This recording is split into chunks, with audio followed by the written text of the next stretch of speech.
Hi అండి. అందరూ ఎలా ఉన్నారు? అందరూ బాగున్నారా? అందరూ బాగుండాలండి.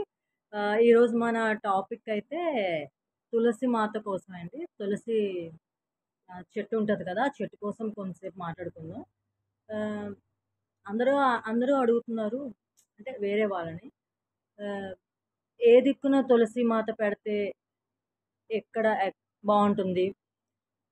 ఈస్ట్ పెట్టాలా? వెస్ట్ పెట్టాలా? నార్తా? సౌతా? అని అడుగుతున్నారు. వాళ్ళు కూడా అలాగే చెప్తున్నారు. ఈస్ట్ పెడితే ఇలా ఉంటది. వెస్ట్ పెడితే అలా ఉంటదని. అది నన్నడిగితే అండి మంచి ఎక్కడున్నా మంచే చేస్తది మనకి. అంతే కదా! చెడు ఎక్కడ ఉన్నా అది ఫ్రెండేనా, వస్తువేనా, ఏదైనా. చెడ్డ వస్తువైనా, మంచి చెడ్డ ఫ్రెండైనా మనకి చెడే చేస్తది. మంచి ఫ్రెండు, మంచి వస్తువు ఎప్పుడు మనకి హార్మ్ చేయవుమాట. సో, అవి మంచే చేస్తాయి. సో, తులసి మాత చాలా పవిత్రమైనది. ఆ! అది దేవతామూర్తి మాట. తెలుసు కదా అందరికి దేవతామూర్తి అని. అందుకే కదా ఆవిడకి పూజలు అవి చేస్తున్నాం. సో, ఆమెనెక్కడ పెట్టాలి, ఏంటి అని అడగడం రాంగ్. అండ్ ఇంకో విషయం నేను చెప్పాలి. తులసి కోట గానీ, తులసి కుండీ గానీ మనం వేసుకుంటాం కదా చెట్టు. అది ఎక్కడ పెట్టినా చాలా మంచిది మనకి. ఎటు పెట్టినా మనకి మంచిదే. అదే చెప్తున్నాను గదా! చుట్టూ మంచివాళ్ళుంటే అంతా మంచవుతది. చుట్టూ చెడ్డవాళ్ళుంటే ఎంతమందిని పెట్టుకున్న చెడ్డవాళ్ళని మనకి చెడ్డే అవుతుంది. మంచివాడిని ఒక్కడిని పెట్టుకున్నా మనకంతా అవుతుంది. అలాగా మంచివాడిని ఎటు పెట్టుకున్నా మనకి మంచే. సో, తులసి మొక్కని మనం ఎటు పెట్టుకున్నా మంచిదే. అండ్ ఇంకోటి చెప్తున్నాను. తులసి మాతకి ఆహ్, ఈ ఇవే వెయ్యాలి, ఆ ఎరువులెయ్యాలి, అవి ఏం వద్దండి బాబు. తులసి మాత తల్లికి ఏమెయ్యొద్దు. ఎందుకంటే ఆమె మనకి గుడ్డు, బ్యాడ్ చెప్తారావిడ. ఎందుకంటే మొక్క వాడిపోతే మనకి ముందుగానే ఆమె హింట్ ఇస్తదనమాట. తులసి మాత మనం చెట్టు వేసుకుంటాం గదా! ఆమె మనకి హింట్ ఇస్తది. ఏమని? ప్రతి ఒక్క చెట్టు హింట్ ఇస్తది. కానీ తులసి దేవత కొంచెం ఏంటి చాలా ఎక్కువ మాట. ఆమె పేరులోనే ఉంది. బృందాదేవి అని గూడా అంటారు కదా! సో, ఆమె ముందుగానే మనకి హింట్ ఇస్తది. ఏమని? మన ఇంట్లో ఏదైనా చెడు జరిగినా, ఏమైనా జరుగుతుంది అని ముందే చెప్తదనమాట. అలా ముందే తెలుసుకొని మనం ఏం చేస్తుంటాం? పూజలు గాని, లేదంటే శివాలయంకి వెళ్ళడం, లేదా దుర్గాదేవి గుడికి వెళ్లి అభిషేకాలు చేయించడం ఇవన్నీ చేస్తుంటాం. ఎందుకు? మన ముందు తులసమ్మ వాడిపోతుందని మనకు ముందే తెలిసిపోతుంది. అంటే మనకు తెలిసిపోద్ది ఆటోమేటిక్‌గా. అమ్మో! ఏదైనా అవుతదేమో, ఏమైనా జరుగుతదేమో అనుకోని మనం ఏం చేస్తాం? వెంటనే దానికి పంతులు గారిని కనుక్కోవడమో, లేదంటే మనంతట మనమే వెళ్లి అర్చనలు, పూజలు, అభిషేకాలు అవి చేయించుకుంటాం. సో, ఆమెకి మనం ఏమి ఎరువులు గాని అవేమి ఎయ్యక్కర్లేదండి. ఇది వెయ్యాలి, అది వెయ్యాలి అంటారు గానీ అవేం వద్దు. జస్ట్ వాటర్ పోసి నమస్కరించండి చాలు. ఎప్పుడైనా మీకు వాడిందనిపిస్తే కొంచెం మనం బాగోలేక ఉన్న డేస్‌లో కొంచెం పసుపు కలిపి అంటే అంతా మనకి ఆహ్, అన్నీ మనకి అన్నీ ఏంటి నీట్‌గా అయిపోయాక, మనం క్లీన్ అయిపోయాక కొంచెం వాటర్‌లో అది ఏ వాటర్ అంటే ప్రతి ఊర్లో ఏదో ఒక గంగా నది ఉంటది.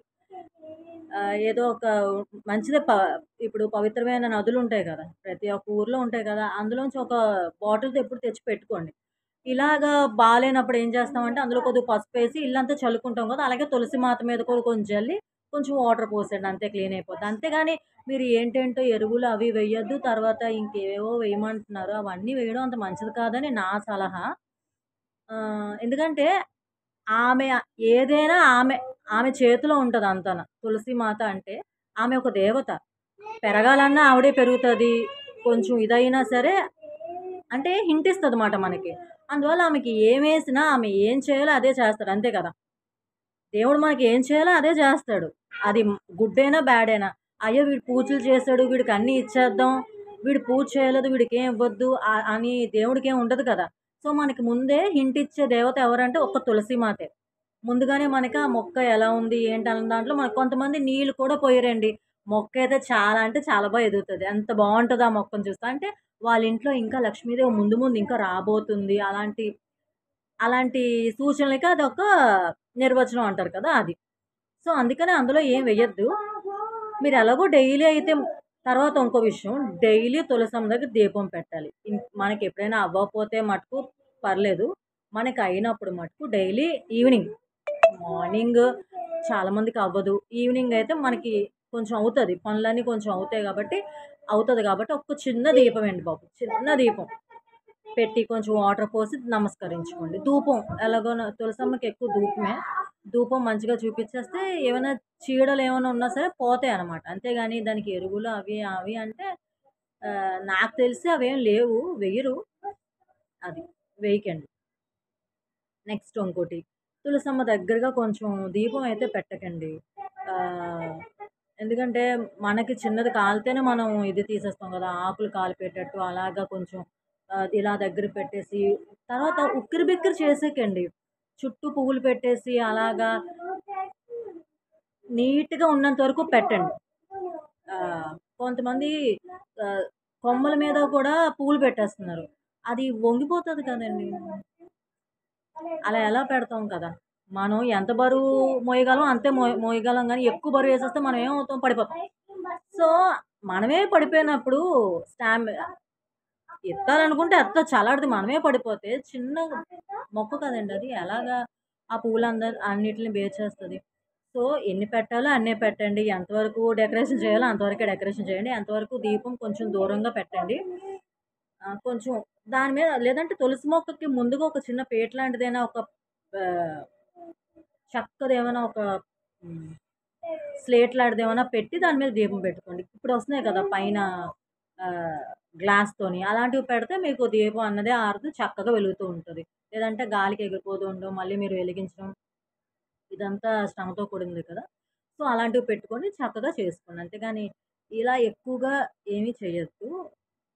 తల్లికి డిస్టర్బ్ చేసేది ఏమి మనం చేయకపోతేనే బెటర్ గదా! వాళ్ళంతట వాళ్ళు వదిలేస్తే వాళ్ళు చక్కగా పెరుగుతారు. మనం కూడా తర్వాత మనం ఎక్కువగా మొక్కులు మొక్కే గంట ఏదో హ్యాపీగా చూడమ్మా అంటే చాలు. రోజు మనం అన్ని చెప్పినా బాగోదు కదా! వదిలేయండి. ఒకరోజు అనేసి తర్వాతుండి ఒక దండం పెట్టుకొని, ఒక ధూపం వేసో, దీపం పెట్టుకోండి చాలు. మనకి చాలా బావుంటది. ఇదండి ఈరోజు టాపిక్. మీకు నచ్చిందా? మీకు నచ్చకపోయినా సరే కామెంట్‌లో పెట్టండి. మీకు నచ్చితే మటుకు లైక్ చేయండి, సబ్స్క్రైబ్ చేయండి. ఓకేనా? బాయ్. బాయ్. బాయ్ చెప్పు నాన్న. బాయ్.